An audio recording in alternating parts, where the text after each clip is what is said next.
Well, I'm Sarah, and I was born and bred in Gloucester, or Gloucester Royal, as it's affectionately known. Yep. And I had a really idyllic childhood, in that I grew up in a Christian home. So that was my riches. I had a really good start in life because my parents were both Christian, and I went to church every Sunday, did all the right things. So I had a lovely childhood. I'm Mark. I was born in Hackney, in North London. Apparently when the Bow Bells rang, but every mother, I think, says that of their child when they're born in Hackney. My childhood spent the first 8 years in Enfield, North London, and my mum moved us to Witney, near Oxford, when I was 8 and my sister was 2. Due to my mum and dad separating. And I grew up for the majority of my life in Witney. Brothers, sisters, family relationships? Tell us a bit about your family. Yeah, I've got an older sister, Catherine, with a K. She likes to point that out. She's 5 years older, and I praise God she's awake. Anyway, long story, but she is awake. My parents are awake.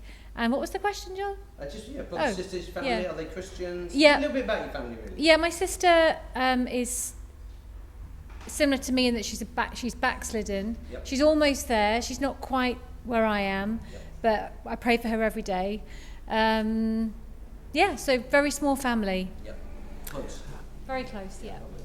I've got a younger sister, 6 years younger. Although growing up in Witney, I also grew up with my cousin, who I would class more as a sister too. She's around 6 years younger. Family, very secular.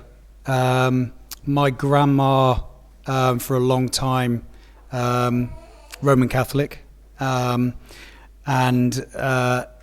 I'm the only one in my family that's awake. They've all been jabbed, and I tried desperately. We can perhaps come back to that in a little bit. And I'm doing everything I can to try and wake up my mum, who I feel that she is getting there gradually, closer and closer to our Lord. School, were you academic? Were you sporty? What was school like? No, I just daydreamed my way through school, I think. I enjoyed it, but I enjoyed it because I just like being with my friends, and just went to a little primary school, ended up going to a comprehensive. I think I just daydreamed out of the window. I didn't do very well in exams at school. But then when I came to do my A-levels and I quit school and I went to college and I could follow my own path, I came alive and I decided on the subjects that I wanted to do and went on to university from there. But no, as for school, I don't have great memories, really. So I started in a junior school in North London, but then my mum moved us to Witney. So I started primary school in my second year. I would say that I was a typical boisterous lad. Given the circumstances with my mum and dad separating, I was pretty disruptive. Although I was never described as disruptive, it was obviously very unsettling for me. Kind of just plodded along, primary school, secondary school, A-levels, university. Sporty? Were you both sporty at all? Yeah, I was quite sporty. Played for the sport for a lot of the teams at school. I'd love to say yes. I loved netball and rounders, but didn't really pursue sports. Tap dancing, I got honours in my tap dancing exam, so there you go. I don't do it anymore. She's a good singer, but she won't admit it. Anyway, moving on. We're working on that one. You left school and did what? What did you want? What were your hopes and dreams when you left school? What did you want to do? And then what did you do? I think I wanted to be a teacher, and then I had no idea. I did my A-levels and I really didn't know. And one day I was watching a TV programme, and in the bottom corner of the television was a lady doing sign language, and I thought, this looks incredible. Maybe I want to do her job. So I went to learn British Sign Language, and I ended up going to Wolverhampton University to study deaf studies. It comes out like deaf studies and linguistics. And then that spurred me on to eventually go to London to study speech and language science. So I wasn't the lady in the bottom of the screen doing the interpreting. So I went to Aston University in Birmingham. I was meant to go to Bath, but flunked my A-level grades, but I do think it was meant to be. I would say my GCSEs and A-levels I just about scraped through, so I saw university as the last chance saloon to prove to myself. I did get a very good degree. I was offered a PhD, but I thought another 4 years stuck in this institution, it's not for me. I need to get out into the working world. And I just did a job that I'd been doing during my vacation period, actually driving 7.5-ton trucks, believe it or not, around the country. And then I came across a friend's dad who said, have you thought about medical repping? He sold paints, industrial paints as a rep. And so I started doing a bit of research into it, you know, company car, phone, all the bells and whistles.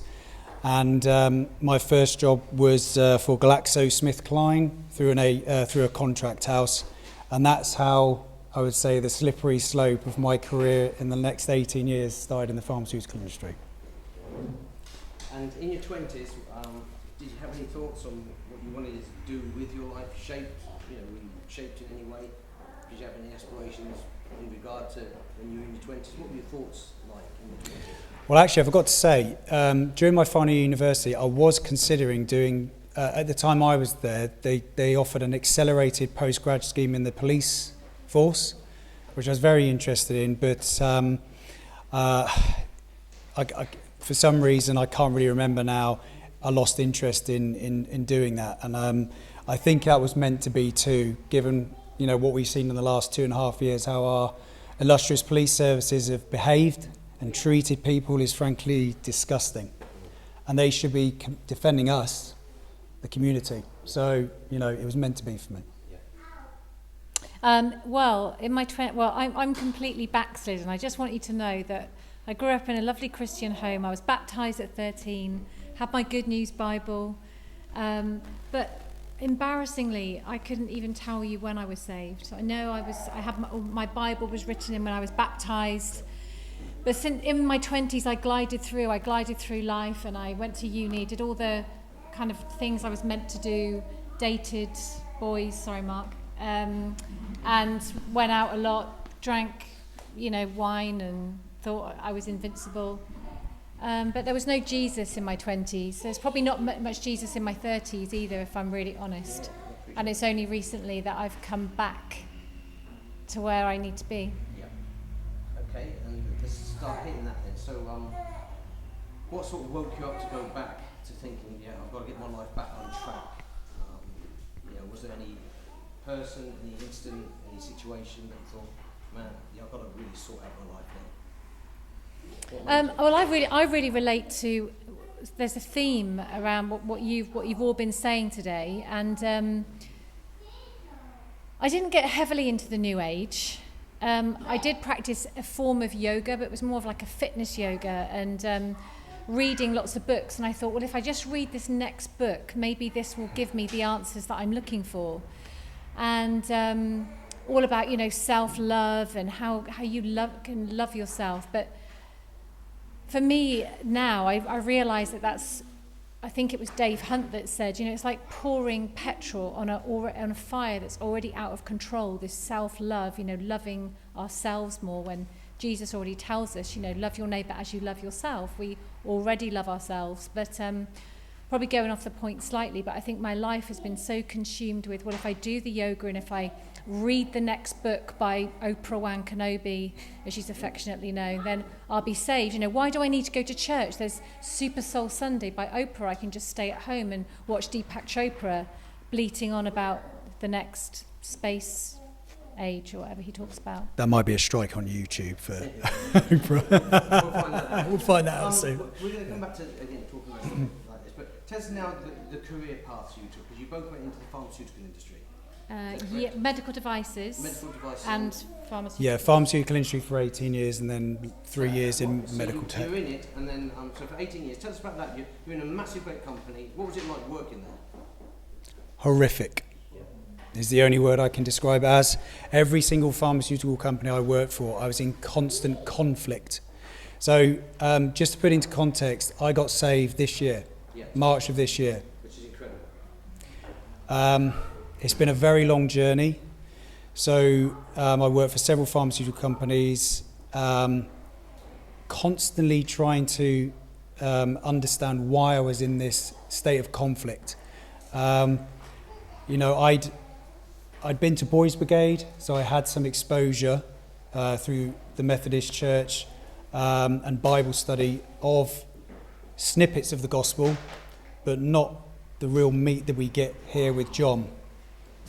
And when this whole fiasco started, the quote pandemic, having been in the pharmaceutical industry for so long, when Pfizer claimed they had a jab, I knew then something was desperately wrong and sinister. And so I went on this very destructive path, actually, of truth-seeking, in quotes. I was spending night after night researching, thinking I could save people and I could save the world from my knowledge. I did stop one of my friends getting the jab, but he's not saved, and I'm still trying to bring him to Christ. But it made me very ill, very, very ill. And I wrote letter after letter to my local MP, waste of time, to the head teacher, total waste of time. My ex, my children's mother, we were in total conflict. She was a clinical trials manager for Oxford University, totally asleep. And I was trying to say to her, you knew I worked in the pharmaceutical industry, something is really wrong here, what's going on?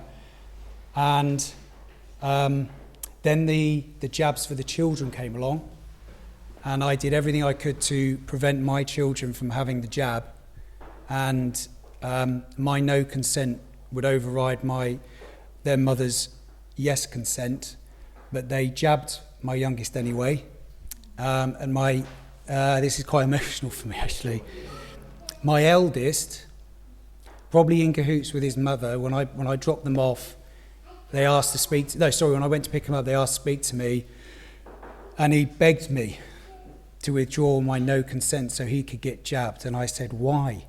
Because he said he didn't want his education disrupted, and so he could go on holiday. And I said, son, the government's lying to us. I've been trying to tell them over and over, please don't do this. So they've had the first jab. Praise God, nothing has happened to them.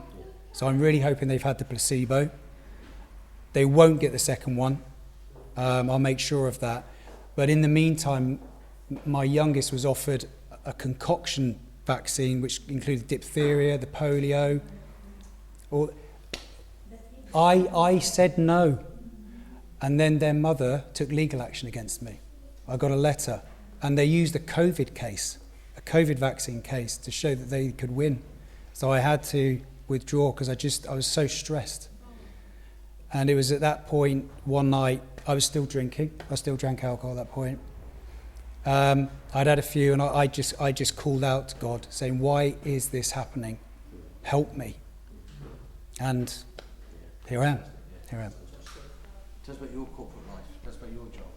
Yeah, well, I feel like I've just drifted really through my corporate life, 14 years, and I suppose if I'm really honest, in the beginning, I knew that I wasn't aligned with this life, and coming out now, I look back and I think I felt very alone, very lonely in it. There's one other person who I can speak to, out of a 90,000 employees.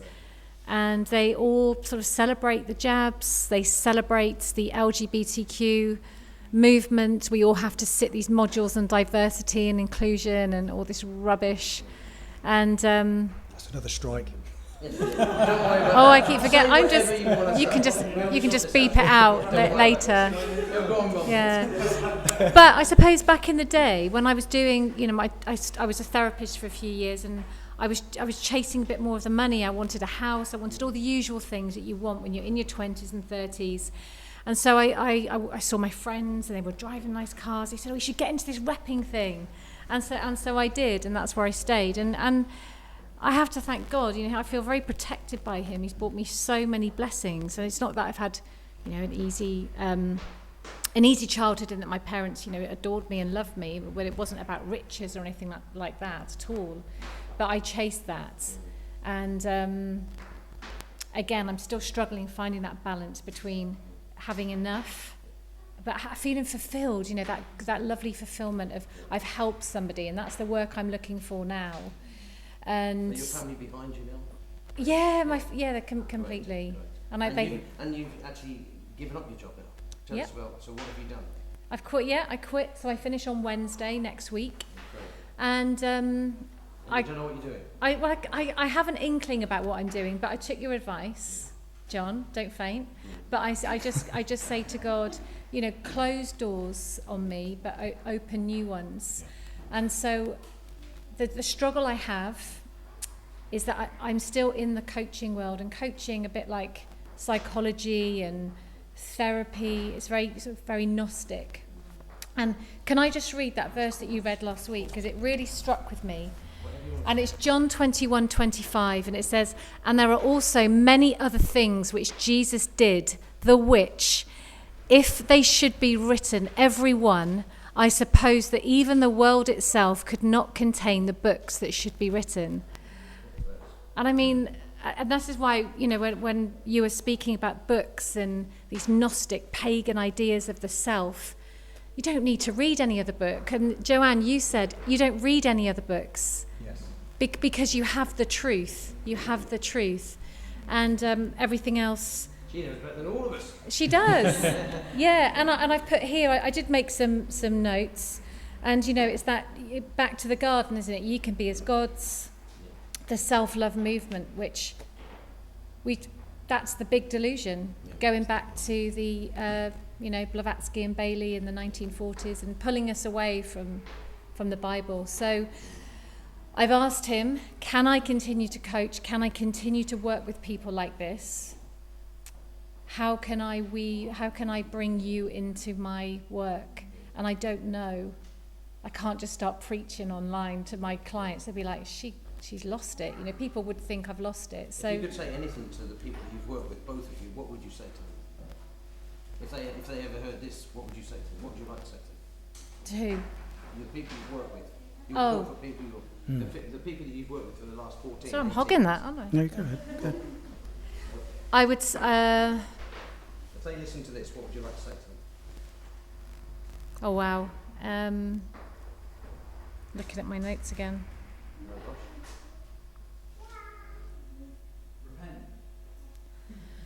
Yeah. I put here, actually, I just put stop striving, especially to the females in my company. I think there's this lie around you can have everything, you can be what you want to be, babe, and all this fakery. And I would just say, just be a woman, enjoy being a woman. Doesn't mean you can't work, but just stop striving for everything and thinking you can have everything, and stop this new age nonsense. I think for me, in all the years I was in the industry, it came with all the typical trappings.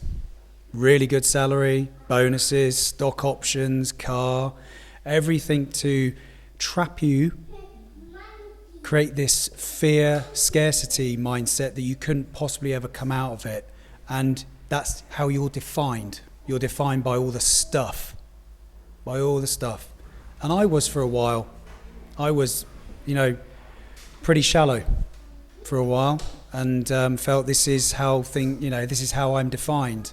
So, to all those that are still working in that industry, get saved, because they're so lost, so unbelievably lost. They, the very people that work for the pharmaceutical companies that manufacture these so-called vaccines, they're so hoodwinked themselves. They believe it. Just like those that work for NASA believe they're doing something for humanity.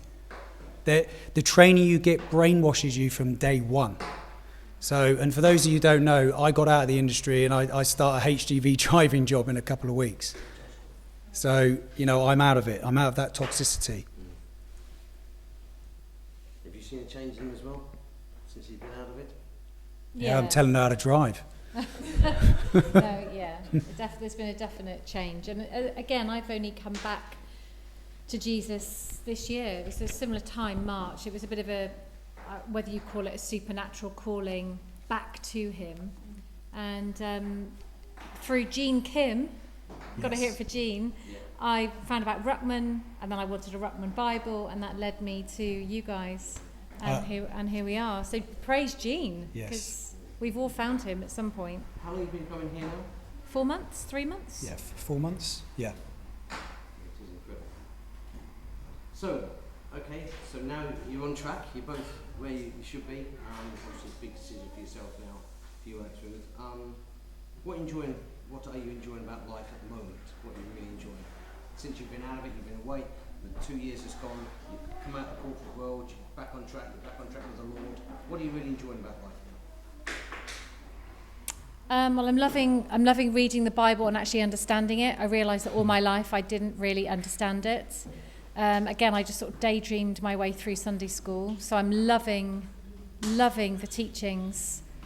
I can't bear television. I can't bear to listen to music, which is so weird, but I can't bear it. So I'm looking for some really good worship music. So any advice greatly appreciated. And I love growing things. I love plants and vegetables. So we've got an allotment now, and just love being out. I quite like the uncertainty of my life now.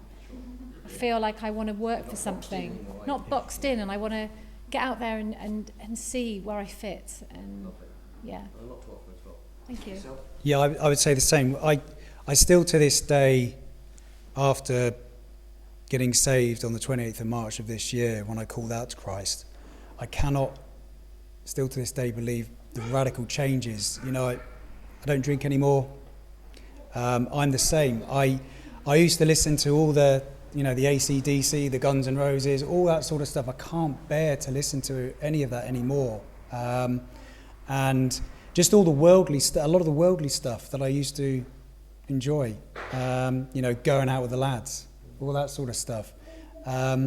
It's just such a change, and I'm. So shallow, isn't It it? is very, and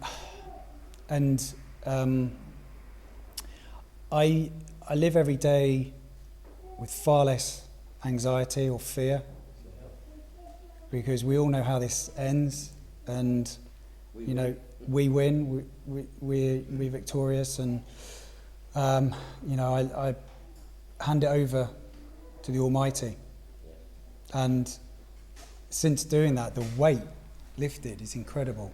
Yeah.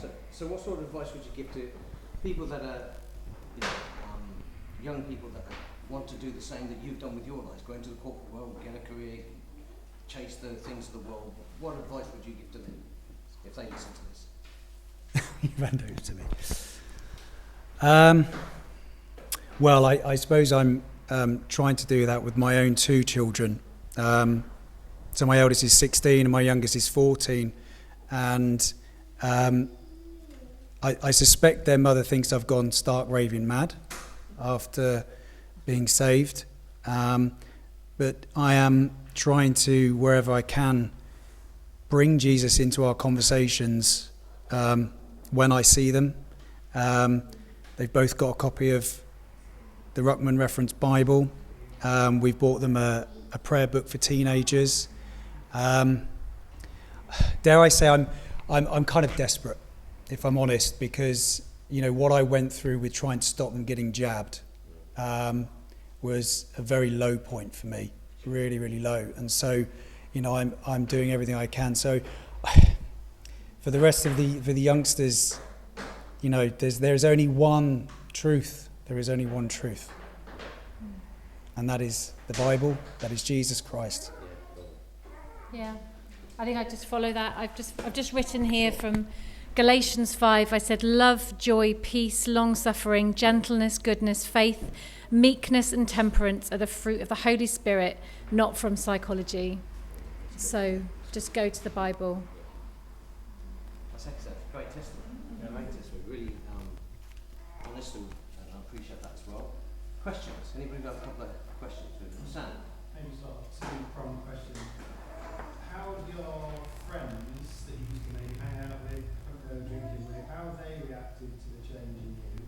And have any of your colleagues reacted to the fact that you've left the corporate world? Did anyone say you're crazy or? Good question. Yeah, go. I mean, in terms of my friends,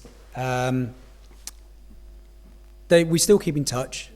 The friend Tim, who I stopped getting the jab, is a self-confessed atheist. I sent him your booklet on atheism and the cruelty of atheism. I'm not sure if he's read it. When we dialogue, you know, I've made it very clear my position, you know, and see, I think this is probably indicative of what we've all been subject to, is that many think Christianity is a religion, and I'm trying to say to them, it's not. That's Satan's weapon. It's a faith. It's a relationship with Christ.